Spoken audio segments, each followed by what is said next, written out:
Well, the setup for this, the 1720 turn, kind of mild to tell you the truth. No kings died. The big events that I have marked down, exceptional years that I have to remember for Turkey and Austria, they get a little bit more cash.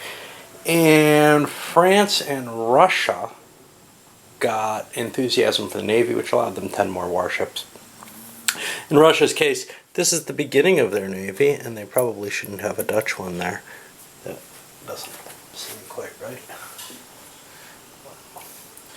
You can notice something there, if you were very much paying attention. St. Petersburg came into existence last turn. What that means is the Russians get more cash off of it. They also have a port there. So it's kind of a cool situation. I think they owe money on that, though. Still. Yeah, they still owe $50 on it, so it's not really there. It comes into position this turn if they pay their $50. So they won't get the income from it this turn. Anyway, that's for the political events. Very little happened. We had a couple of revolts, one down here in Azov, which gives the Russians the right to intervene in Crimea. Russia's in pretty questionable shape, though, and they have their own revolt. It's very tempting, but it could bring them into war with Turkey as well. And with this kind of Polish situation and everything, that might not be as bad as it looks, but it's kind of... I don't feel like Russia's in the position to start a war at this point. All right. Now, where else are we? We had something else that I wanted to discuss, I think. Oh, yeah. Then we had a destabilization as well, which drove a number of countries down, and things like Prussia back off the map in terms of that, so the French can't bring them in. They could have brought them in otherwise. But we also saw Poland drop down to military alliance, which means the Poles are not going to be able to expand their war much beyond their borders. No big deal. This is a defensive war, and Poland is huge, so it can find lots of targets of opportunity if the war starts going well for them. A little bit more serious, Saxony dropped down to subsidies. I'm never sure how these should be handled. It seems like they should be allowed to withdraw from the war in these circumstances. Looking to the rules, well, I don't even remember what it says anymore. Anyway, that pulled Saxony out of the war, and the only exception I have is opponents don't necessarily let you out of the war. Which is to say, Poland and France could have said to Saxony, no, we want to keep you in this war. Likewise, had... I'm not sure what it would possibly mean if Poland dropped below military lines, where they're not in the war anymore. So, you know, that it's kind of a... Okay, I can't go that far with this one. And you call them on the cuff, I guess. And yes, this is part of why I say the way the game is written and the way that I've mutated it, it makes it almost impossible for me to ever really play it opposed again. I could run a game of it, I guess, but I'm making off-the-cuff decisions in this. I think the attempts to tighten up the rules probably go a lot further, but something this big, it's tough to get everything right. Really tough. In a way that, you know, Empires in Arms just doesn't come close to. Alright. Okay, well, briefly, our diplomatic actions in this phase. Nothing major happened. None of the major powers wanted to change their situation. For example, Russia doesn't have a war it wants to jump in on. Although, there's this interest in the Crimea, but it just didn't seem like the time to be playing it out. Spain, still on a recovery road. Yes, their stability's high, but they've got these revolts they want to deal with. And their leader, De Leyva, is no one all that special. Their naval leader's not that great. Seems like a time to lay low. Maybe their default leaders will be better than what they have now. Although, again, Turkey might be an interesting thing to go after. I'm beginning to see the formation of maybe that Austro-Russian Turkish or Austro-Russian-Spanish alliance against Turkey. Austria, who has a lot of real interests against Turkey for this period, is also ripe for the picking for this. What did happen, though, is Portugal fully joined the war on the alliance side. Some more ships for the English. On the negative side for them, well, on the positive, they gained a strong ally in Holland and may be able to bring them in next turn. And that would be a serious threat to the French here. But the French picked up Prussia and pulled Sweden out of the English camp. The English didn't have the money to protect Sweden, and now they've lost them. They're not really deep in the French camp either, but whatever. The Prussians, though, are available again for that, one space war, which is enough. Well, the Saxons are out of this war, I believe. We'll get them down in the subsidy box. But the Austrians would be vulnerable to this, as would the edge of Poland, where the Austrians are looking to try to gain something that would kind of cut Prussian expansion into Poland, which of course they desire. Beyond that, not much. Ooh, except this guy's got to go home. Alright, on to income. I don't always pay a lot of attention to the economic phase. I wanted to step into it here just for a moment, because Spain sort of sees this resurgence at this point. But one of the interesting things going on here is with the prices. If you take a look at them, fish are down to $1. Cotton, of course, is up to $2, but furs are down there. Slaves, though, are up at $6, and that's kind of making it less valuable, even though these guys are at the same, to make that trade. So, in some cases, tobacco and sugar. If you've got a full-strength colony level 6, you make money off of shipping slaves in, but otherwise you kind of just break even, and it becomes kind of a question of, well, which way do you want it to go? You can see the amount of slaves on the market, as with the spice, is almost at the point where it rolls around and starts creating an upward trend in prices. But right now, it's at this extreme downward. Spices, products of the Orient, are all dropping down. Economically, well, England's pretty much hosed by the events currently. They rely on their foreign trade. Their shipping's been devastated by the French privateers. They're in a lot of trouble here. They don't have the Atlantic Trade Center, etc. On the other hand, France isn't doing too poorly here because they're so reliant on their own land and their colonies, whatever, and their shipping hasn't been affected. The English don't have many privateers available, and they get hunted down. Well, they've got a new one down for this turn. They got a special admiral bonus, so they got an extra guy to help them handle that, and maybe hunt the French a little bit better. Also, the French don't have them spread out all over the world the way the English do. They've got a few in the Mediterranean, which is a problem against the Turks, but otherwise, and of course up here in the Bay of Biscay or whatever. What is this actually? Yeah. I didn't know if it was actually called that here. Anyway, we're seeing this kind of, the economies are, in some cases for the Allies especially, are really, really stretched thin. Turkey's not in bad shape, but Austria and England are in horrible, horrible shape for what they are. And England's got to put out a new fleet. They can't count on the Portuguese fleet to be able to handle the French. It's about half the size. They don't have the money to do it. And we also take a look at some of these taxes, and they're just not going to, not the taxes, the loans that are currently out. Turkey's not bad off. England's got a couple hundred, $400, and it's not due for a while, but they're having to pay interest on it, etc. Russia is doing pretty well, actually, even if they have that. The Austrians are going to owe another $20 this turn. They only have $270, and on top of that, I think this one actually comes due, isn't it? 47 now. Yeah, so that's another $200. Austria doesn't have an economy anymore.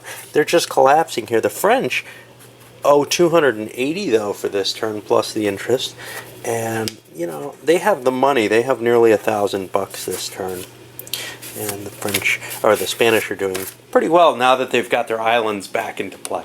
Anyway, I just wanted to give that little picture of how the economy's running right now. Somehow we got a piracy event. firing off. I didn't mention that either, which is just going to cause more problems. Not a lot of pirates showed up, but it threatens, especially the English. The Spanish probably have to deal with this one though, so that's good for the English. I've got, wow, both of these, that shouldn't be allowed. I gotta check into that. Okay. Well, finished with the economic phase, and once again we see some moving it there. Build up of the forces the English and French have there. Those are both Army pluses. France has more of an economic power at this point, but they're seeing a real problem with the Polish War.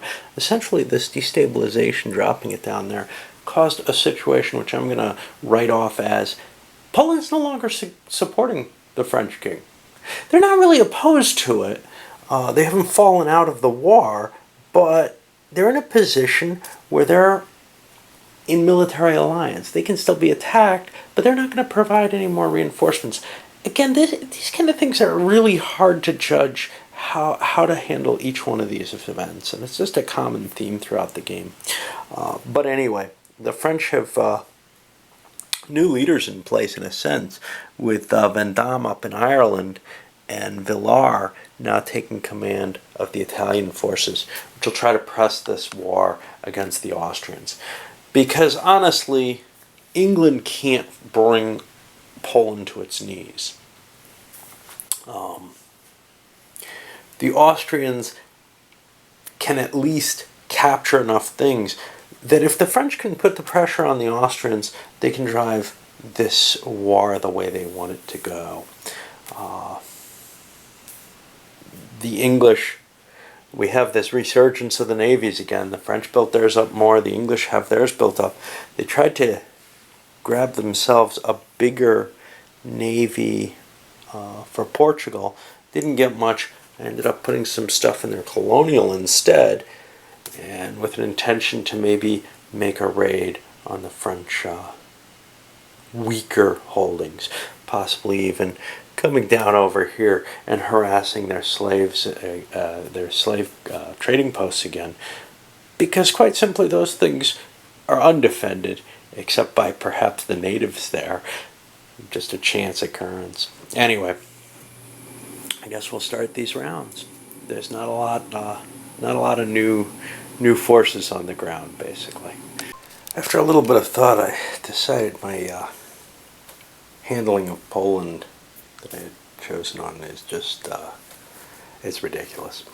Now, somewhere in the rules, it has, if a country ends up in war under certain conditions, and these aren't those, it stays, basically, if you declare war on the country while it's already if somebody declares war on the country while it's already in your track, essentially, it moves directly up to entry in war, if you're already at war with the country. It moves up directly to entry at war and is locked there and can't move.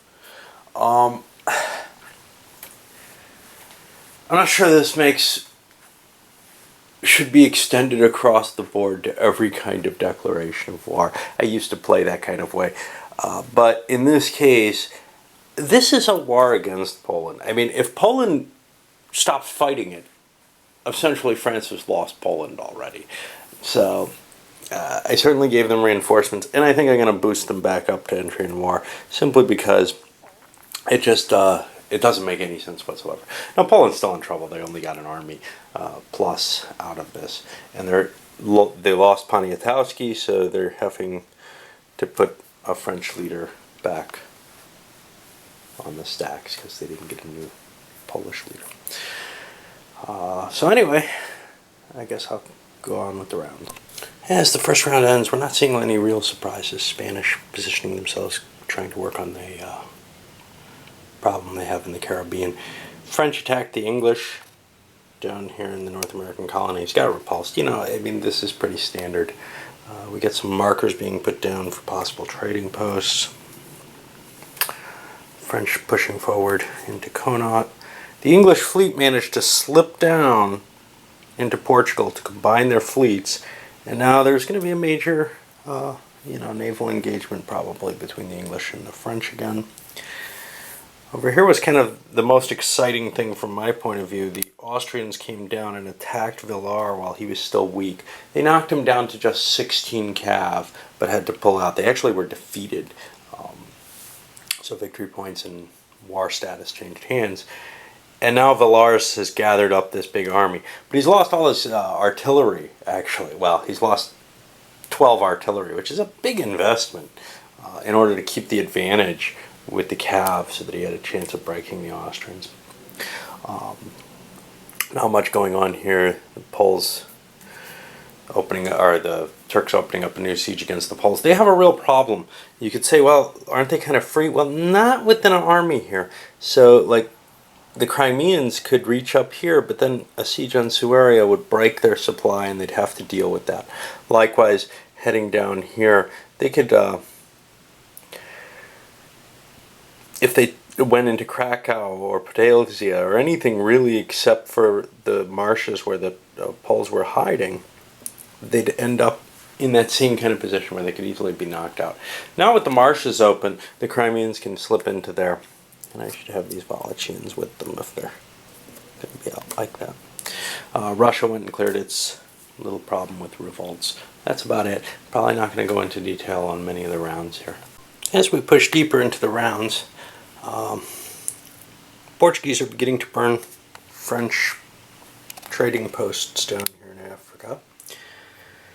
This has pretty much turned to a standstill. Neither side's willing to attack this last round. The French force has gotten small enough they don't want to, but the English has been small all along, and it's just kind of this unpleasant mixture where neither one's willing to move. The French won the big naval battle so far. The English may not wish to come out because they're so outnumbered at sea. On the other hand, if they can't come out, their army is useless. But they keep rebuilding a navy every turn and seeing it destroyed. Here the Portuguese navy was wrecked and the English is quite low, so it seems pretty unlikely that they'd want to come out. Down here on the Alpine passes, Villars keeps attacking Franz, and Franz's force is getting smaller and smaller. It's down to, I think, 3 strength points of artillery. At some point or another, he's got to just say, I got to get out of here. But the thing is, he can, as long as he doesn't get hit hard, he can keep pushing Villars back. It might be the time to give up at this point, just because the rounds probably won't last too long. Up here, the Poles managed to push the Austrians out of West Prussia, and now the Austrians are back in Posen. You're seeing the Turks, eventually they're going to take Warsaw. They'll own more than half the country, and Poland will be forced to do a level 5 surrender, which is kind of the final, resort to these miners, is if you do militarily dominate them. And the Poles, the Turks don't terribly dominate the Poles, it's just the Poles are concentrating entirely on what they see as the more important thing for the French inheritance. Anyway, we'll keep going. A shorter, more average length turn this time. The English, Portuguese depredations against the French trading post convinced the French this is the way they have to fight the war. So they commissioned their own little force, some unused cav they had, stripped some infantry from their Ireland garrison, or invasion, in order to try and either maybe capture some Portuguese trading posts, or if that was too hard, just start burning the English ones. Taking their revenge against the English might be more fitting than trying to gain something from it. Of course, they don't have a lot left to lose. They have one trading post left that's really kind of undefended, and it's got a fort on it, so it's not that weak. And now the French want to say, well, look, I have command of the seas. Why am I allowing the English and the Portuguese to do my trading posts in, and I'm not responding? So they pulled their marker out of Aden and were planning on advancing. This turns out to be a bad move because they could have set up a trading post, but it probably would have gotten burnt if they did, and it just didn't seem worth it. Elsewhere, still not seeing any resolution here. Over in Austria, Villars managed to finally start his siege. The Poles drove the Austrians back again in Poland, and well, otherwise not a lot moved. I'll come back after I do the end of turn cleanup stuff. Okay, and so here we move into 1725, turn 48. And, well, the Turks managed to get a piece. Now, they only went for a piece of level 3 this time, which gave them 2 provinces. They actually got very lucky in getting it again. Had to roll like a 9 like Russia did on theirs. But, you know, it's kind of a situation where they realize Russia's a threat to them. And with this Crimean revolt going on, which I don't eliminate as long as the miner's at war, it'll be automatically eliminated if nobody takes advantage of it next turn. It's really a minor thing anyway, but it's a slight advantage which the Russians have in being able to take advantage of that revolt. Anyhow, they got Bessarabia and Donetsk. Nothing else seemed viable. Ukraine would have been more money, but it puts them in such a unpleasant situation. Yes, I know it's not too different from swinging around to Kharkov, but there was something kind of cool about having an island. There's something neat about that. Not that the Turkish get all the choices with anything less than a full victory anyhow. This one is pleasing to the French because it's creating more buffer with the between making the Turks closer to the Russians, stuff along those lines. Actually, the French might have rather given Kharkov to say Crimea out of the options. It kind of causes problems though, so I didn't really investigate that too much. The other countries don't want peace. I mean, seriously, the alliance is losing this war, but they can't afford to give the level of peace that they were giving. And so again, Austria's war score is reset. They're still losing, but not by so much. But you know, it looks so hopeless from their point of view. Eventually, they're going to lose this war, they think. But right now, they would have lost Poland too. And they can't come to a separate peace with Poland. The points just weren't there that they could offer one. They may have tried to offer a surrender of level 2 or something like that, just to eliminate the French king. You know, okay, Poland's fine, and we'll give you money and everything. Just give up that French king. That wasn't in the cards, and now we're really seeing, I mean, when I look at both the monetary situation and the victory points, England's losing points. They dropped down to 686. They lost like 12 points. French gained somewhere under 20. They're up to 909. Turks are making some good progress, but they're so far behind that this quick run, and this is not Turkey's, you know, power time, right? But the quick run that they're making at this point as things become weaker is, you know, kind of fruitless because they didn't gain enough early on when they're really expected to, but they never do.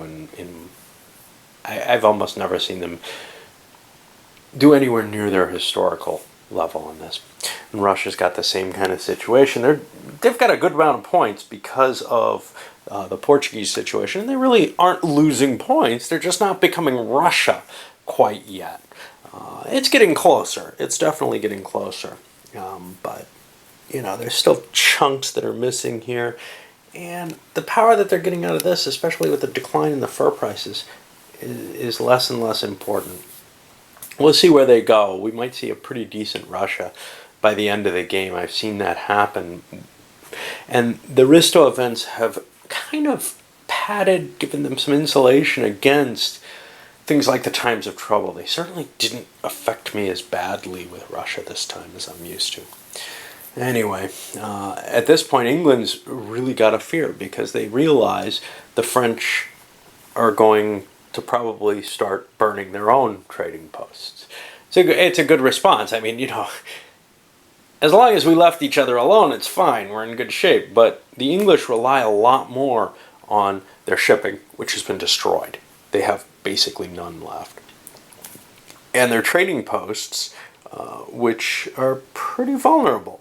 They could raise sepoys here. That defends one, but they can't get them out of India, and they have no way to defend any of their other trading posts, which is the majority of their income. This is like a level 1 trading post. It's not even a big target. But some of these others, especially over here, are very, very valuable to the English, and they don't want to see them go. Anyway, I'll load this up because we're about out of time.